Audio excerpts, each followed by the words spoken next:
അനി മ്യൂട്ടാ. മ്യൂട്ടില്ല. ശരിയായി. പിന്നെ മ്യൂട്ടായത് മ്യൂട്ട് പോയി.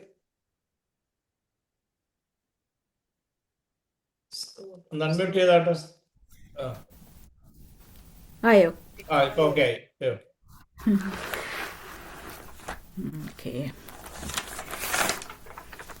എല്ലാവർക്കും പ്രൈസ് ദി ലോർഡ്. യേശു ക്രിസ്തുവിൻ്റെ വലിയ നാമത്തിൽ എല്ലാവർക്കും ഞാൻ വന്ദനം ചൊല്ലുന്നു. പ്രത്യേകിച്ച് ഐസക്കങ്ങളും എൽസമ്മ ആൻറ്റിയും ഒത്തിരി കടപ്പെട്ടവരാ. ഐസക്കങ്ങൾ പറഞ്ഞതുപോലെ ബിന്ദു സിസ്റ്റർ പറഞ്ഞ ഒരു പരിചയം മാത്രം, അല്ലാതെ ഞങ്ങളെ കണ്ടിട്ടില്ല, ഞങ്ങളുമായിട്ട് ബന്ധമില്ല, പരിചയമില്ല, ഒന്നുമില്ലാത്ത സ്ഥാനത്ത് ബിന്ദു സിസ്റ്ററിൻ്റെ വാക്കിൻ്റെ പുറത്ത് എൻ്റെ മോളും ഒക്കെ അവിടെ വന്നപ്പോൾ അവരെ കൈക്കൊണ്ട് സ്വന്തം മക്കളെ പോലെ ഒരു കുടുംബത്തെ നോക്കിയത്. ഞാൻ ഒത്തിരി അവരോട് കടപ്പെട്ടിട്ടുണ്ട്. ഒത്തിരി സ്നേഹവും ഒത്തിരി നന്ദിയുണ്ട്. അതിന് പ്രത്യേകം ഞാൻ നന്ദി പറയുകയാണ്. നമ്മളെയൊക്കെ കർത്താവ് ഓരോ രാജ്യത്ത് ആക്കിയിരിക്കുന്നത് ദൈവത്തിൻ്റെ നാമം, ദൈവത്തിൻ്റെ രാജ്യത്തിൻ്റെ കെട്ടുപണിക്കും ദൈവത്തിൻ്റെ നാമത്തിൻ്റെ മഹത്വത്തിനും വേണ്ടി നമ്മളെ ഓരോ രാജ്യത്താക്കിയിരിക്കുക. അതുകൊണ്ട് ആ സിസ്റ്റർ പറഞ്ഞ പോലെ രാജ്യത്തിൻ്റെ നന്മയ്ക്ക് വേണ്ടി നമ്മൾ പ്രാർത്ഥിക്കണം. നമ്മൾ ഏത് രാജ്യത്താണെങ്കിലും ആ രാജ്യത്തിൻ്റെ നന്മയ്ക്ക് വേണ്ടി നമ്മൾ കുറ്റം പറഞ്ഞുകൊണ്ടിരിക്കാനല്ല, ആ രാജ്യത്തിൻ്റെ നന്മയ്ക്ക് വേണ്ടി നമ്മൾ പ്രാർത്ഥിക്കണം. ഞങ്ങൾ ആദ്യം ഈ മോളുമൊക്കെ സിംഗപ്പൂരിലായിരുന്നു, മൂത്ത മോളൊക്കെ. അവിടെ എന്ന് പറഞ്ഞാൽ സിംഗപ്പൂരിലെ ആളുകൾ ഒത്തിരി ദൈവഭയമുള്ളവരും നല്ലൊരു പെർസെൻറ്റേജ് ആളുകൾ. സിംഗപ്പൂരിന് വേണ്ടി അവർ 40 ദിവസം എല്ലാ സഭകളും ചേർന്ന് ഉപവസിച്ച് പ്രാർത്ഥിക്കുമായിരുന്നു. ഓരോ സഭ മാറി മാറി ഓരോ ആഴ്ച മീറ്റിംഗ് വെച്ച് അങ്ങനെ അവർ പ്രാർത്ഥിക്കുമായിരുന്നു. അത് ആ ദേശത്തിൻ്റെ നിലനിൽപ്പിന് അത് ഏറ്റവും നല്ലതാണ്. അതുപോലെ നമ്മളായിരിക്കുന്ന ദേശത്തിന് വേണ്ടി പ്രാർത്ഥിക്കാൻ നമ്മൾ കടപ്പെട്ടവരാണ്. ഞാൻ ഈ വചനം ഇങ്ങനെ എടുക്കാൻ തുടങ്ങിയപ്പോൾ എൻ്റെ മുമ്പിലോട്ട് ആദ്യം വന്ന ഒരു വചനമാണ്. എൻ്റെ വചനം തീ പോലെയും പാറയെ തകർക്കുന്ന ചുറ്റിക പോലെയും അല്ലയോ എന്ന് യഹോവയുടെ അരുളപ്പാട്. എന്നെക്കാൾ വചനം അറിയാവുന്നവരാ ഇവിടെ ഇരിക്കുന്നവരെല്ലാം. എനിക്ക് നന്നായിട്ടറിയാം. എനിക്ക് അത്രയും അറിയാമായിട്ടല്ല, ഞാൻ ദൈവം എന്നെ നടത്തിയതോർത്ത് ഞാൻ ആ ദൈവത്തിൻ്റെ വചനം എനിക്ക് വലിയ ഇഷ്ടമാണ്. കാര്യം എല്ലാം മാറിപ്പോവും. ആ സിസ്റ്റർ പറഞ്ഞതുപോലെ തന്നെ പ്രവചനവരം മാറും, ഭാഷാവരം മാറും, എല്ലാം മാറിപ്പോവും. പക്ഷേ ദൈവത്തിൻ്റെ വചനം, ആകാശവും ഭൂമിയും മാറിയാലും വചനം മാറിപ്പോകത്തില്ലെന്നുള്ളത് ഇവിടെ ബൈബിളിൽ തന്നെ പറഞ്ഞിട്ടുണ്ട്.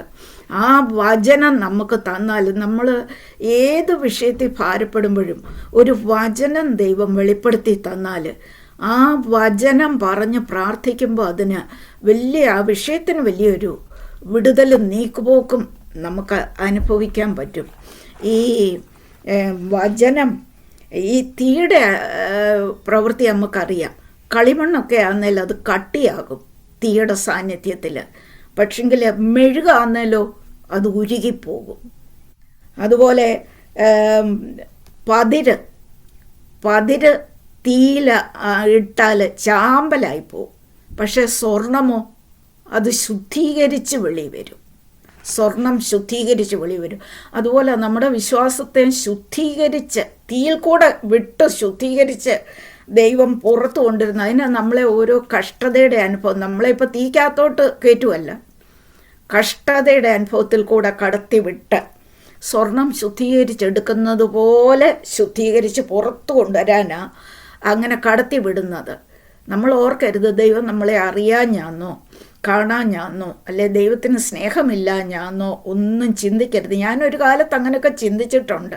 ഇതെന്തുകൊണ്ടാണ് ഇങ്ങനെ സംഭവിക്കുന്നതെന്നൊക്കെ അതിൻ്റെ കാരണം കണ്ടുപിടിക്കാനാണ് ഞാൻ നോക്കിയത്.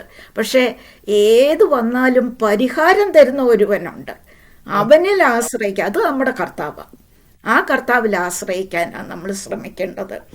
ഇവിടെ ദൈവവചനം പതിരിനെ ചാമ്പലാക്കും, സ്വർണത്തെ ശുദ്ധീകരിച്ചെടുക്കും. അതുപോലെ ചിലരുടെ ജീവിതത്തെ അത് ശുദ്ധീകരിക്കുമ്പോൾ മറ്റു ചിലരുടെ ജീവിതത്തെ അത് ചാമ്പലാക്കി കളയും. അതുകൊണ്ട് വളരെ ഭയത്തോടെ വേണം നമ്മൾ ദൈവസന്നിധിയിലും ദൈവവചനത്തിൻ്റെ മുമ്പിലും ഒക്കെ ആയിരിക്കാൻ. ആമേൻ. ദൈവവചനം ചുറ്റിക പോലെയെന്ന്, പാറയെ തകർക്കുന്ന ചുറ്റിക പോലെയെന്നും അവിടെ പറഞ്ഞിട്ടുണ്ട്. ദൈവവചനത്തിൻ്റെ മുമ്പാകെ ഹൃദയം ഉരുകിയില്ലെങ്കിൽ പാറയെ തകർക്കുന്ന ചുറ്റിക പോലെ അത് ഹൃദയത്തെ തകർക്കും. അപ്പം ദൈവവചനം തീ പോലെയും പാറയെ തകർക്കുന്ന ചുറ്റിക പോലെയും അല്ലയോ എന്ന് യഹോവയുടെ അരുളപ്പാട്. നമ്മൾ വചനത്തിൽ പറയുന്ന അരിഷ്ടനും മനസ്സ് തകർന്നവനും ദൈവത്തിന്റെ വചനത്തിൽ വിറയ്ക്കുന്നവരെ കടാക്ഷിക്കും. വിറയ്ക്കുന്നവനുമായവനെ ദൈവം കടാക്ഷിക്കും. ആ ദൈവത്തിന്റെ സന്നിധിയിലാണ് നമ്മളായിരിക്കുന്നത്.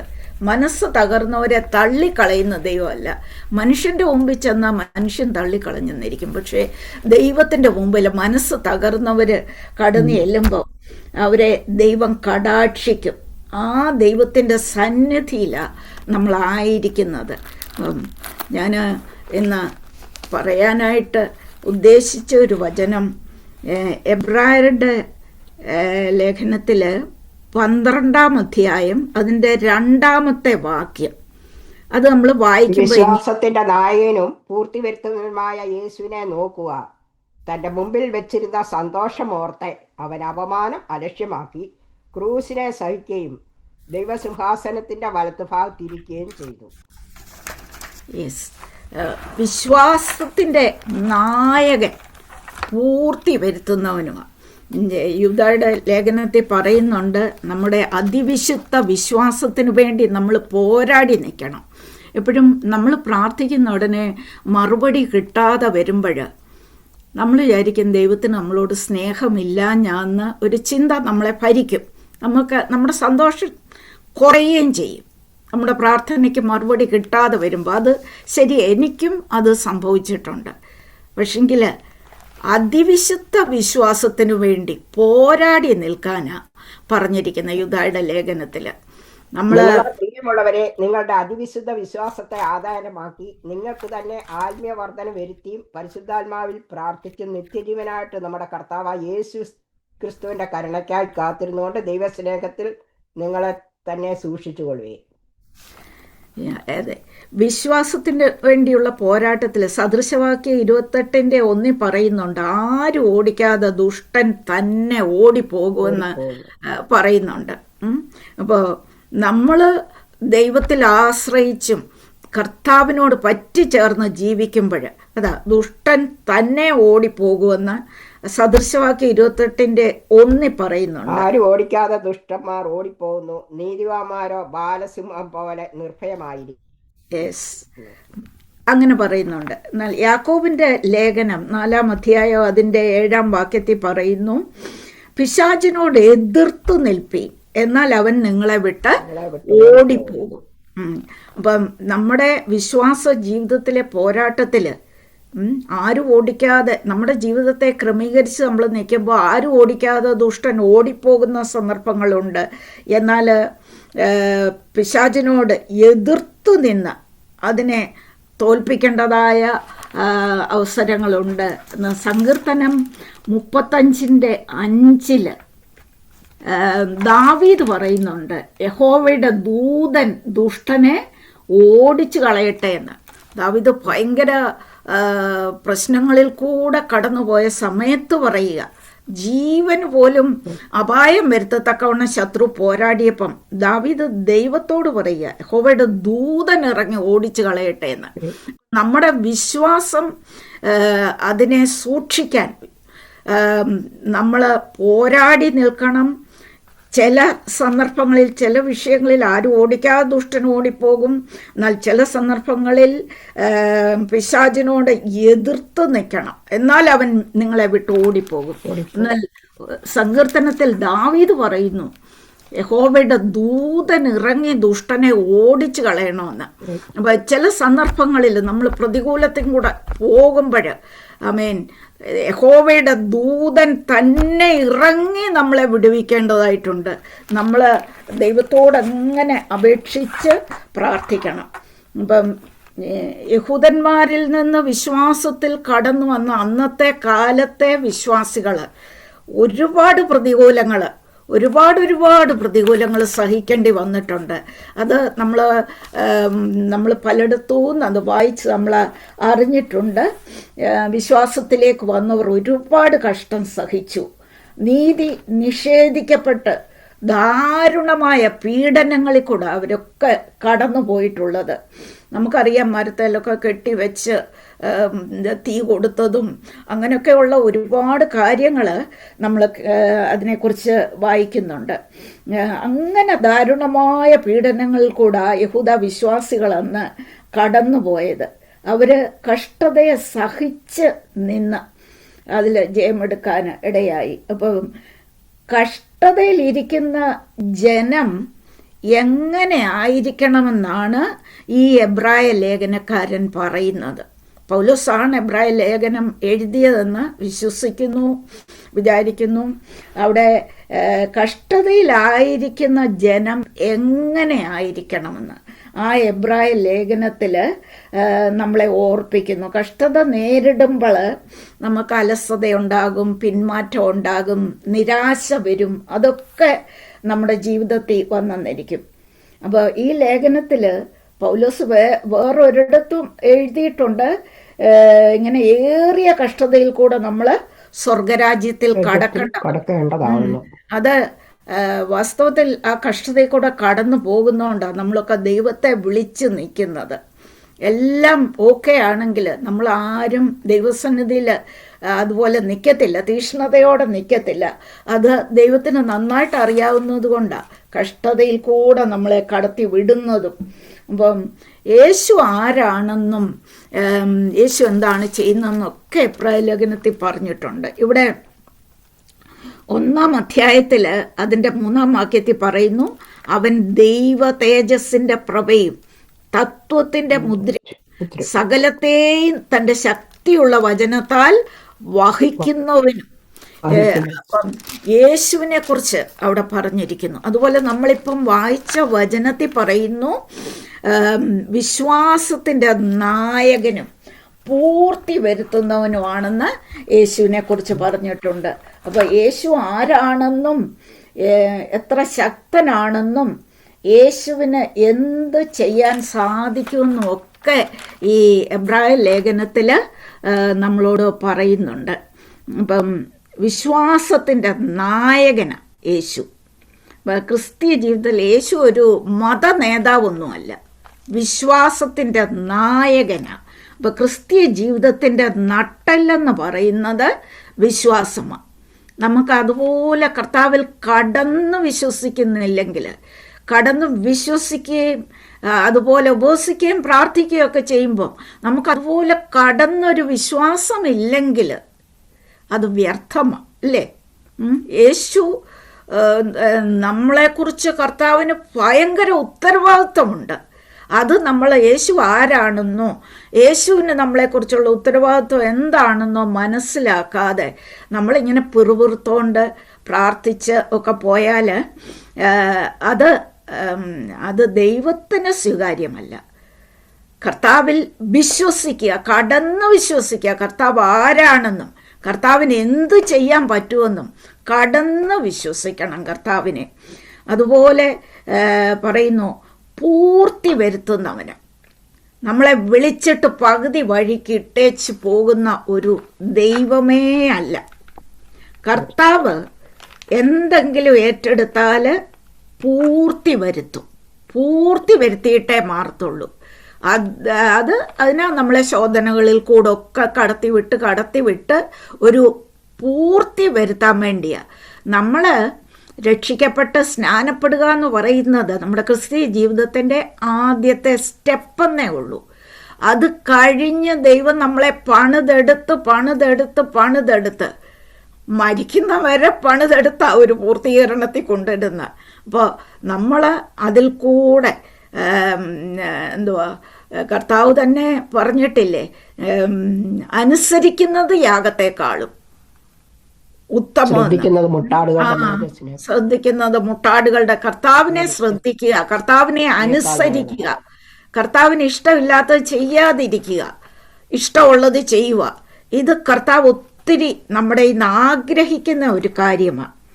ഇവിടെ ചില ആളുകളുണ്ട്, പണി തുടങ്ങിയാൽ അത് പൂർത്തീകരിക്കത്തില്ല. ഏത് കാര്യമായാലും നമ്മൾ മുറിയൊക്കെ ഒന്ന് തൂത്തുവാരുന്ന കാര്യം ചിലർ തൂത്തുവാരി മൂലയ്ക്കോട്ട് കൂട്ടിയിട്ടേച്ചങ്ങ് പോകും. അവിടെ ഒരു പൂർത്തീകരണത്തിൽ വരുത്തത്തില്ല. ഒരു ചെറിയ കാര്യമാണ്, എന്നാലും അവിടെ ഒരു പൂർത്തീകരണത്തിൽ വരുത്താത്ത ഒരു സ്വഭാവം. അപ്പം ഇവിടെ നമുക്കറിയാം, ഒരു കുരുടനെ കർത്താവ് സൗഖ്യമാക്കിയത്. ആ കുരുടനെ ആദ്യം സൗഖ്യമാക്കിയപ്പോൾ അവനോട് ചോദിച്ചു, കർത്താവാ ചെയ്തത്, കർത്താവാ പണിത്. ആ പണിയിൽ അവൻ ആദ്യം പറഞ്ഞു, എങ്ങനെ നീ കാണുന്നു? കണ്ണു തുറന്നു. എങ്ങനെ നീ കാണുന്നെന്ന് ചോദിച്ചപ്പോൾ മനുഷ്യനെയൊക്കെ മരം പോലെ കാണുന്നു. മേൽപോട്ട് നോക്കി, ഞാൻ മനുഷ്യരെ കാണുന്നു, അവർ നടക്കുന്നത് മരങ്ങൾ പോലെ അത്രേ കാണുന്നത് എന്ന് പറഞ്ഞു. അപ്പം അതൊരു പൂർത്തീകരണത്തിൽ വന്നില്ല. മനുഷ്യനെ മരം പോലെ അല്ലല്ലോ കാണണ്ടേ, മനുഷ്യനെ മനുഷ്യന്റെ രൂപത്തിൽ തന്നെ കാണണ്ടേ. പിന്നെയും കർത്താവ് അതിന്മേൽ പണിതെടുത്ത് അവന്റെ കാഴ്ച അതൊരു പൂർത്തീകരണത്തിൽ വരുന്നതുവരെ കർത്താവ് അതിനെ പണിതെടുത്തു. അപ്പൊ കർത്താവ് ഒരു പണി തുടങ്ങിയാൽ അതിന്റെ പൂർത്തീകരണത്തിൽ വരുത്തും. അത് നമ്മുടെ ജീവിതത്തിലും അതുപോലെ തന്നെ കർത്താവ് നമ്മളിൽ പണി തുടങ്ങിയാൽ അതൊരു പൂർത്തീകരണത്തിൽ വരുത്തും.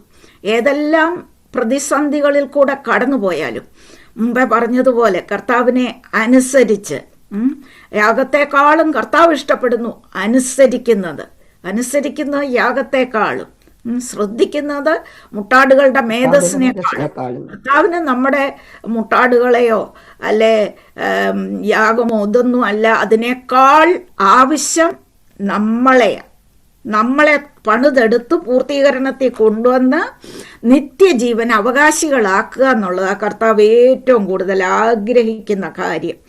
അപ്പം ഈ ലേഖനം പറയുന്നു, വലിയ കഷ്ടത്തിൽ കൂടെ പോകുമ്പോൾ അധികം അറിയേണ്ടത് കർത്താവിനെയാണെന്ന് ഈ എബ്രായ ലേഖനം നമ്മളെ പഠിപ്പിക്കുക. അപ്പോൾ കഷ്ടത സഹിക്കുമ്പോൾ ഏറെ അറിയണം, കർത്താവിനെ ഏറെ അറിയണം. കഷ്ടത വരുത്തുന്നവരെ കുറിച്ചൊക്കെ നമ്മൾ അന്വേഷിച്ച് അതിന് പ്രവാചകനെ തപ്പി ഇതെന്തുകൊണ്ടാണ് ഇങ്ങനെ വന്നതെന്നൊന്നും ചോദിച്ചു പോകുന്നത് ബുദ്ധിയല്ല. അത് കർത്താവ് അതിനാഗ്രഹിക്കുന്നുമില്ല. ഇതിനെല്ലാം മാറ്റം വരുത്തി പൂർത്തീകരണത്തിൽ കൊണ്ടുവരാനും നമ്മളെ പണിയാനും കഴിവുള്ള കർത്താവിനെ അറിയാന് കർത്താവ് നമ്മളോട് പറഞ്ഞിരിക്കുന്നത്. അപ്പം ഇവിടെ എബ്രായ ലേഖനക്കാരൻ പറയുന്നു, യേശു പകുതി വഴിക്ക് ഇട്ടിട്ട് പോകുന്നവനല്ല, പൂർത്തി വരുത്തുന്നവനാ. അപ്പൊ യേശുവിനെ കൊണ്ട് കഴിയാത്തത് ഒന്നുമില്ല. അത് തന്നെയല്ല, അവൻ തുടങ്ങിയാൽ, യേശുവാണ് തുടങ്ങിയതെങ്കിൽ, പണി തുടങ്ങിയതെങ്കിൽ അത് പൂർത്തീകരണത്തിൽ കൊണ്ടുവരും. അതിന് ഏത് കഷ്ടതയെ കൂടെ പോയാലും നമ്മൾ അയ്യോ നശിച്ചു പോവുക എന്നല്ലോ എന്ന് വിചാരിക്കാനില്ല. അത്രത്തോളം കഷ്ടതയെ കൂടെ പോകുമ്പോഴായിരിക്കും നമ്മൾ കർത്താവിനെ അതുപോലെ അറിയാൻ ശ്രമിക്കുന്നതും. അപ്പം നമുക്കറിയാം, യെരുശലേമിൽ എമ്മൗസിലേക്ക് പോയ മനുഷ്യനെ കുറിച്ച് നമുക്കറിയാം.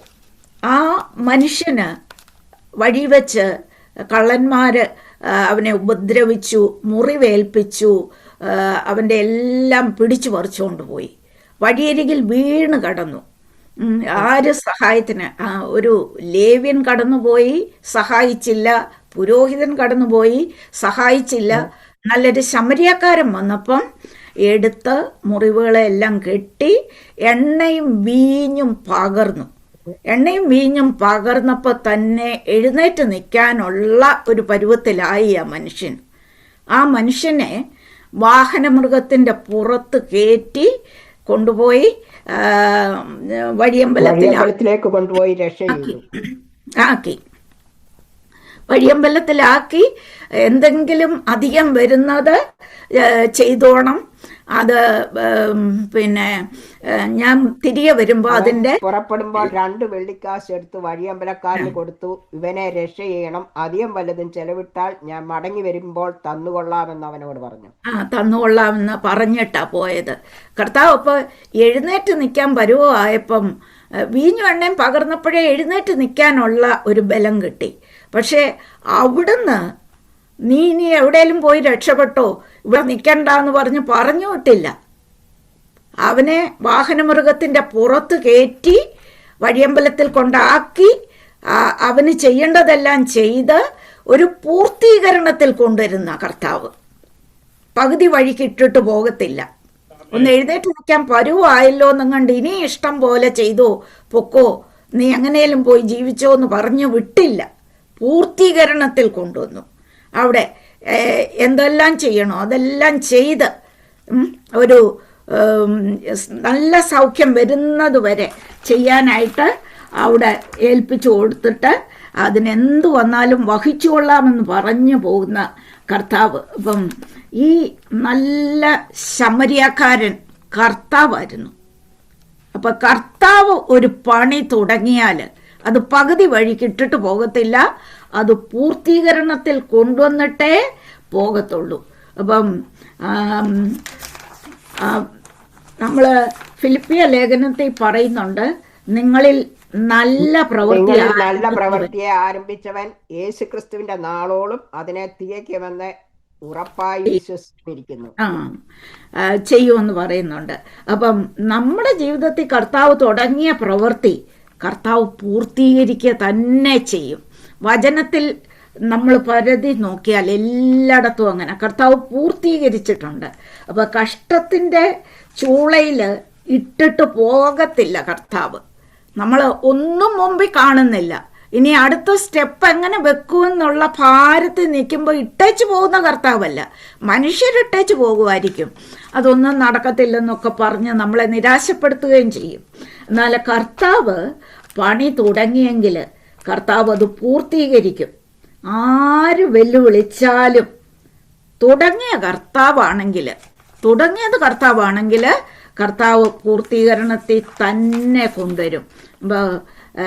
എബ്രായ ലേഖനം പറയുന്നു, യേശു തുടങ്ങിയാൽ വഴിയിലിട്ടിട്ട് പോകത്തില്ല, പൂർത്തീകരിക്കുന്നവനാണെന്ന് പറയുന്നു. അപ്പം വലിയ കഷ്ടത്തിലായി, ചുഴിയിൽ അകപ്പെട്ടതുപോലായെന്നിരിക്കട്ടെ, നിയമം ഒന്നും അനുകൂലമല്ല, പ്രതികൂലത്തിൽ കൂടെ പോകുമ്പോൾ ഈ ലേഖനം എഴുതിയ എഴുത്തുകാരൻ പറയുന്നു, നമ്മളെ രക്ഷിച്ചവൻ സാധാരണക്കാരനല്ല, അവൻ പൂർത്തീകരണത്തിൽ കൊണ്ടുവരുന്നവനാണ്. അപ്പം നമ്മളെക്കുറിച്ചുള്ള ഉത്തരവാദിത്വം ഏറ്റെടുത്തവനാ കർത്താവ്, പൂർണ്ണതയിൽ കൊണ്ടുവരുവാൻ തക്കവണ്ണം ഉത്തരവാദിത്വം ഏറ്റെടുത്തവനാ.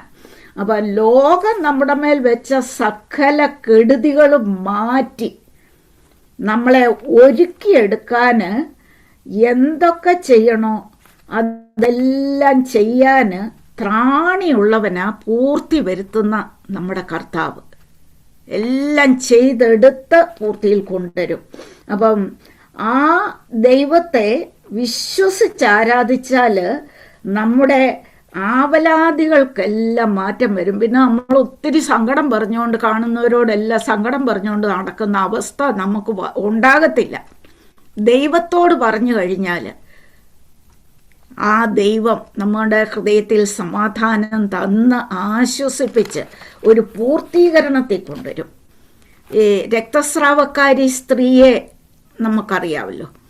ആ രക്തസ്രാവക്കാരി സ്ത്രീ കർത്താവിൻ്റെ വസ്ത്രത്തിൻ്റെ തൊങ്ങലൊന്ന് തൊട്ടാൽ എനിക്ക് സൗഖ്യം വരുമെന്ന് ആശിച്ച് വിശ്വസിച്ച് ഭയങ്കര തിക്കിൻ്റെയും തിരക്കിൻ്റെ ഇടയിൽ കൂടെ ചെന്ന് ആ തൊങ്ങലേലൊന്ന് തൊട്ടു.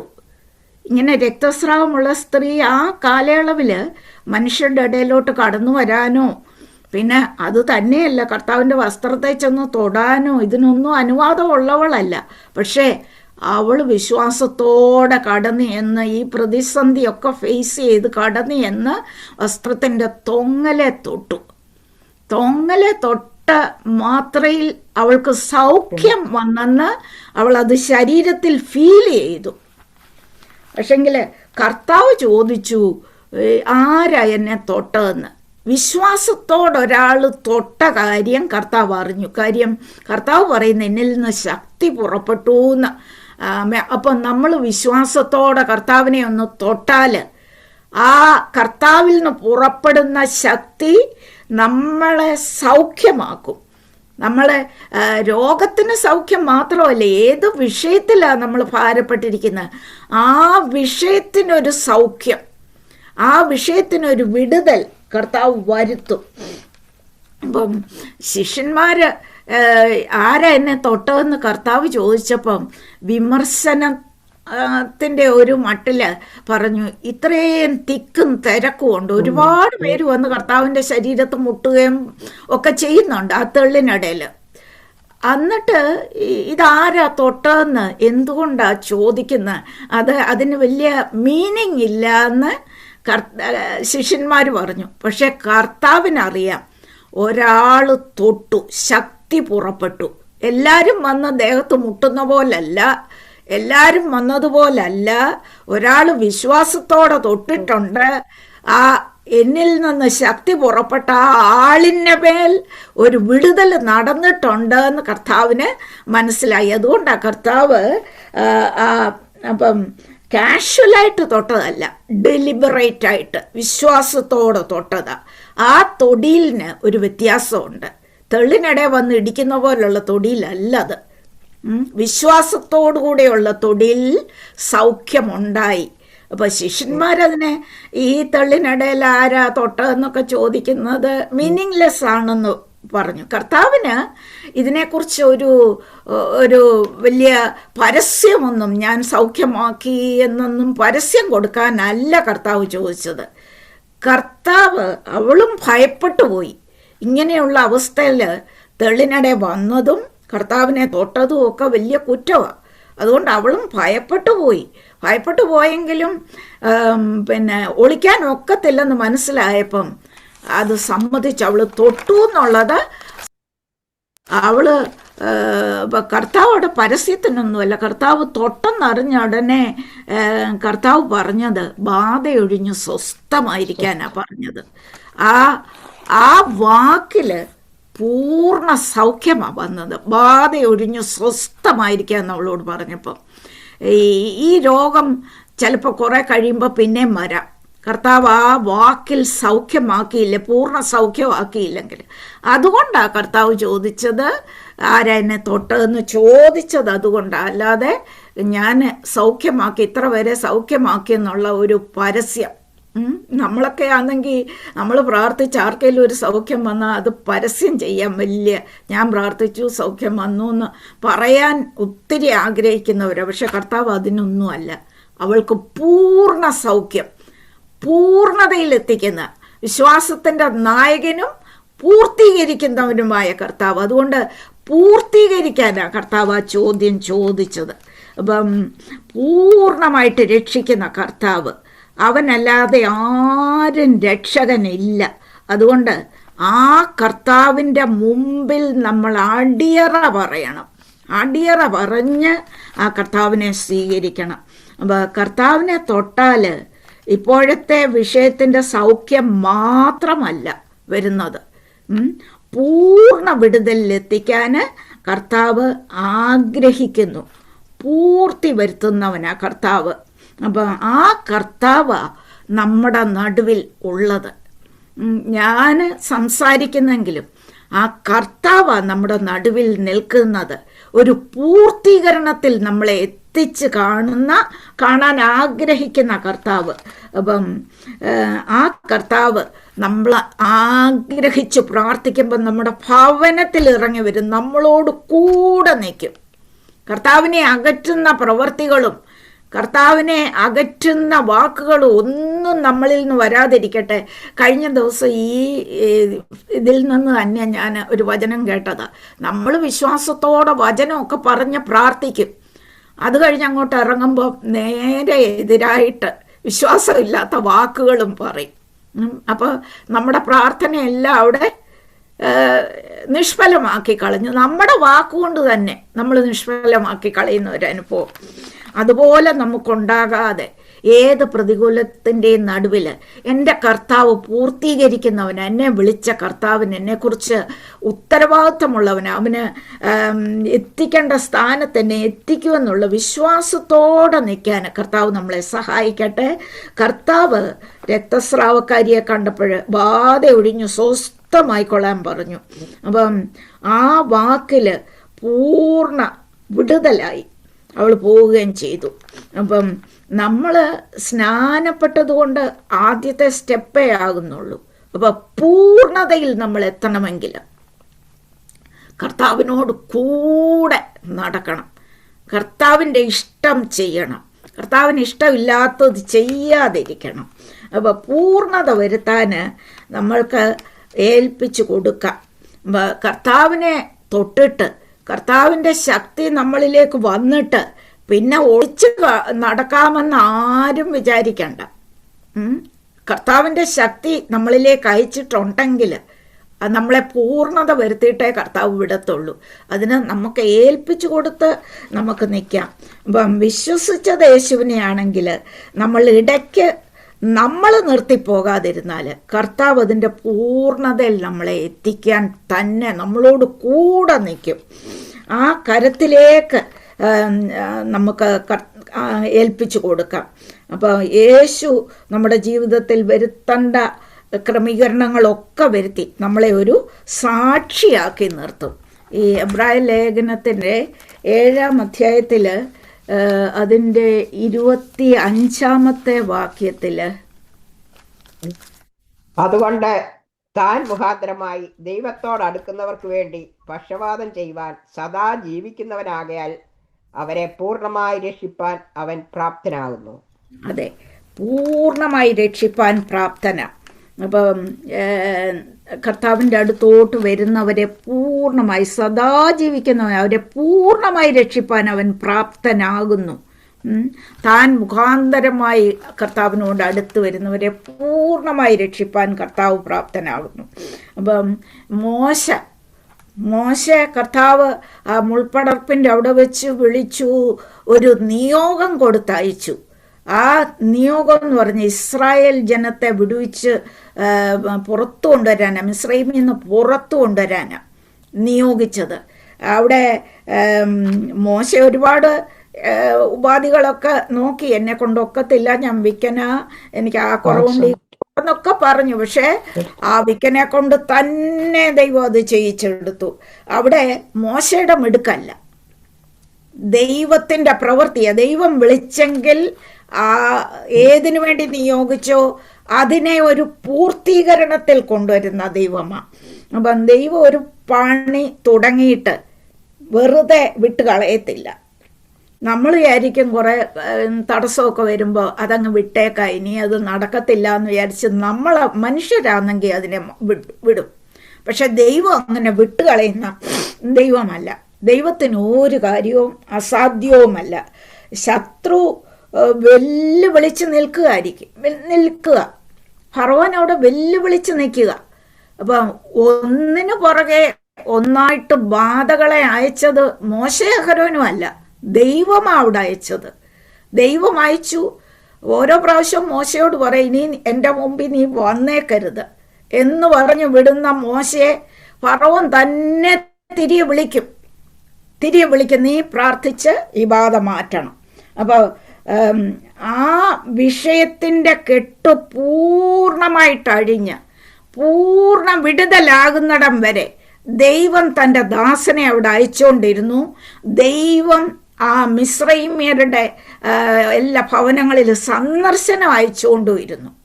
അപ്പം അതേസമയം തന്നെ ഗോശൻ ദേശത്ത് പാർത്ത തൻ്റെ ജനത്തിന് ഇതൊന്നും ബാധിച്ചുമില്ല.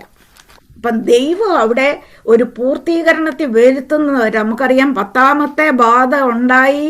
ആദ്യജാതന്മാരുടെ എല്ലാം, മനുഷ്യരുടെയും മൃഗങ്ങളുടെയും കൊട്ടാരം തൊട്ട് കുടിൽ വരെ സകലരുടെ ആദ്യജാതന്മാരുടെ മരണത്തോടുകൂടെ അവിടെ തന്നെ പൊക്കോന്ന് ഫറവോൻ പറയാനിടയായി.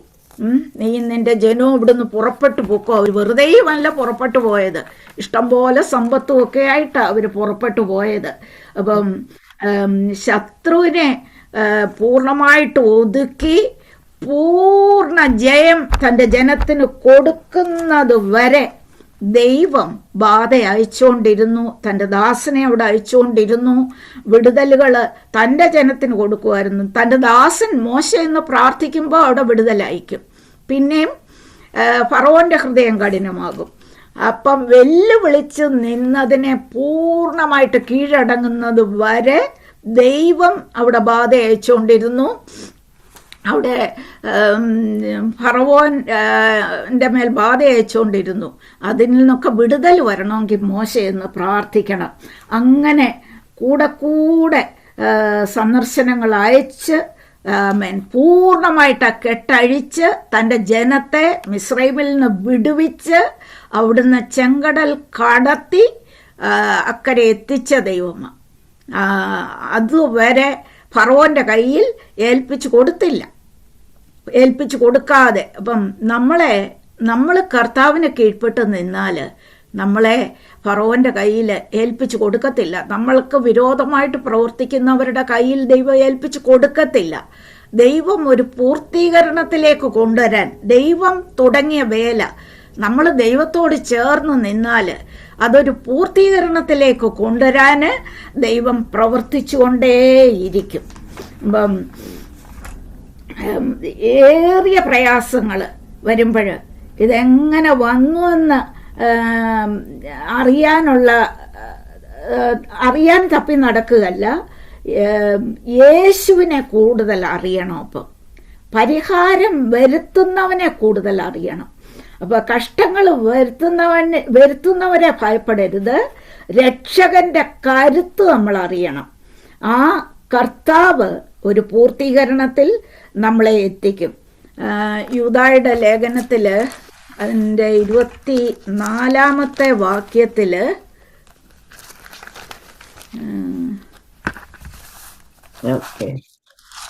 വീഴാതെ വണ്ണം നിങ്ങളെ സൂക്ഷിച്ച് തന്റെ മഹിമാസന്നിധിയിൽ കളങ്കമില്ലാത്തവരായി ആനന്ദത്തോട് നിർത്തുവാൻ ശക്തിയുള്ളവനെ നമ്മുടെ കർത്താവായ യേശു ക്രിസ്തു മുഖാന്തരം നമ്മുടെ രക്ഷിതാവുമായ ഏക ദൈവത്തിന് തന്നെ സർവകാലത്തിനു മുമ്പും ഇപ്പോഴും സദാകാലത്തോളം തേജസ്സും മഹിമയും ബലവും അധികാരവും ഉണ്ടാകുമാറാകട്ടെ. ആമേൻ. ആമേൻ. അപ്പൊ വീഴാതോണം നമ്മളെ സൂക്ഷിച്ച് തൻ്റെ മഹിമാസന്നിധിയിൽ കളങ്കമില്ലാത്തവരായി ആനന്ദത്തോടെ നിർത്തുവാൻ ശക്തിയുള്ളവൻ. അപ്പം ഇടയ്ക്ക് വെച്ച് വിട്ടേച്ച് പോകുമെന്ന് പറഞ്ഞിട്ടില്ല. മഹിമാസന്നിധിയിൽ എത്തുവോളം കളങ്കമില്ലാത്തവരായി. ഇപ്പം നമ്മൾ കുറച്ച് നാൾ നടത്തിയേച്ച് ഒരു പ്രശ്നങ്ങൾ അങ്ങോട്ട് കുറയുന്നുണ്ടെ പിന്നെ കർത്താവ് അങ്ങ് പോവുകയല്ല. നമ്മളെ സൂക്ഷിച്ച് തൻ്റെ മഹിമാസന്നിധിയിൽ കളങ്കമില്ലാത്തവരായി ആനന്ദത്തോടെ നിർത്തുവാൻ ശക്തിയുള്ളവൻ. അതുവരെ കർത്താവിൻ്റെ മഹിമാസന്നിധിയിൽ എത്തുന്നത് വരെ നമ്മളെ സൂക്ഷിക്കുന്ന ദൈവമാണ്. അപ്പം പഴയ നിയമത്തിൽ പറയുന്നുണ്ട്, നരയ്ക്കോളം ചുമക്കാമെന്ന് പറയുന്നുണ്ട്. നരയ്ക്കോളം ചുമക്കുമെന്ന്, നരച്ച് കഴിയുന്നുണ്ട് ഇട്ടേച്ച് പോകുമെന്നല്ല അതിൻ്റെ അർത്ഥം. അവസാനത്തോളം ചുമക്കാമെന്നുള്ളതാ ആ വാക്യത്തിൻ്റെ അർത്ഥം. അപ്പം നമ്മൾ വലിയ പ്രതിസന്ധികളിൽ കൂടെ ഒക്കെ കടന്നു പോകുമ്പോൾ ബുദ്ധിമുട്ടുകൾ വാർദ്ധക്യം വരെ ഞാൻ അനന്യൻ തന്നെ, നിങ്ങൾ നരയ്ക്കോളം ഞാൻ നിങ്ങളെ ചുമക്കും. ഞാൻ ചെയ്തിരിക്കുന്നു, ഞാൻ വഹിക്കുകയും ഞാൻ ചുമന്ന് വിടുവിക്കുകയും ചെയ്യും. അതാ കർത്താവ് അവസാനത്തോളം നമ്മളെ ചുമക്കും. മഹിമാസന്നിധിയിൽ എത്തുവോളം. അപ്പം ബുദ്ധിമുട്ട് തീർക്കുന്ന രക്ഷകനെ നമ്മൾ അറിയണം. കഷ്ടങ്ങളെ സാരമില്ലെന്ന് ആ രക്ഷകനെ നമ്മൾ ഉള്ളതുപോലെ മനസ്സിലാക്കി കഴിഞ്ഞാൽ കഷ്ടങ്ങൾ സാരമില്ലെന്ന് നമ്മൾ തന്നെ പറയാനിടയാകും. നമുക്ക് മനസ്സിലാകും.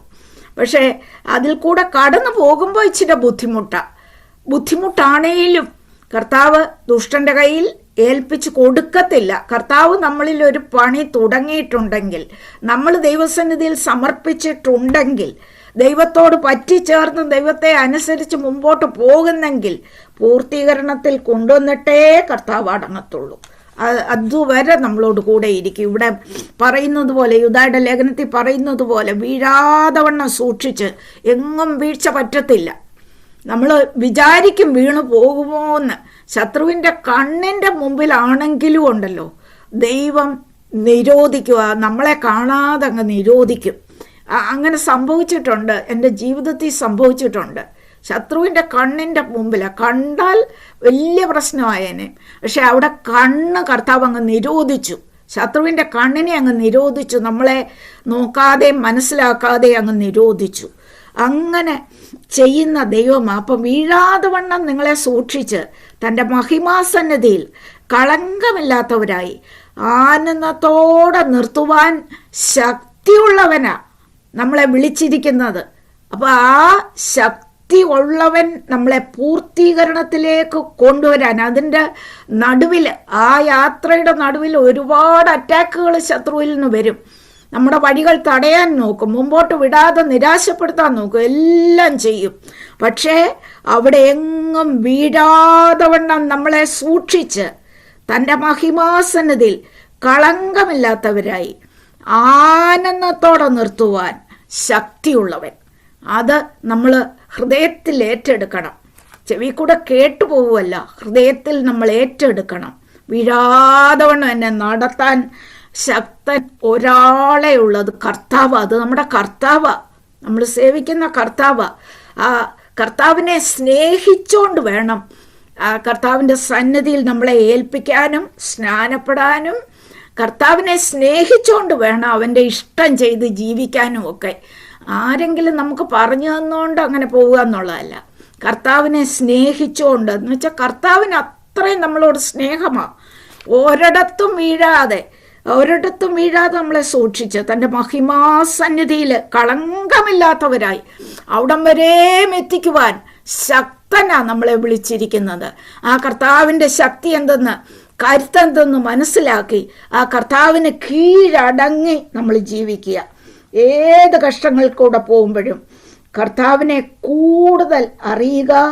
അവൻ പൂർണ്ണതയിൽ നമ്മുടെ വിശ്വാസത്തിൻ്റെ നായകനും പൂർത്തി വരുത്തുന്നവനും, നമ്മളെ ഇതുപോലെ എങ്ങും വീഴാൻ സമ്മതിക്കാതെ ആ മഹിമാസന്നിധിയിൽ നമ്മളെ എത്തിക്കാൻ ശക്തൻ. ഈ വചനങ്ങളാൽ ദൈവം നമ്മളെ അനുഗ്രഹിക്കട്ടെ. നമ്മൾ വീഴാതെ മഹിമാസന്നിധിയിൽ എത്തിക്കുന്ന കർത്താവിന് നന്ദിയോടെ നമുക്ക് സ്തോത്രം ചെയ്യാം. ലോകത്തിൽ ആർക്കും അത് പറയാനൊക്കത്തില്ല, ചെയ്യാനും ഒക്കത്തില്ല, കർത്താവിന് മാത്രം. ആ കർത്താവിനെ നമ്മൾ എത്രമാത്രം സ്നേഹിക്കണം, എത്രമാത്രം ഉയർത്തണം, എത്രമാത്രം അവന് നന്ദി കരയറ്റണം.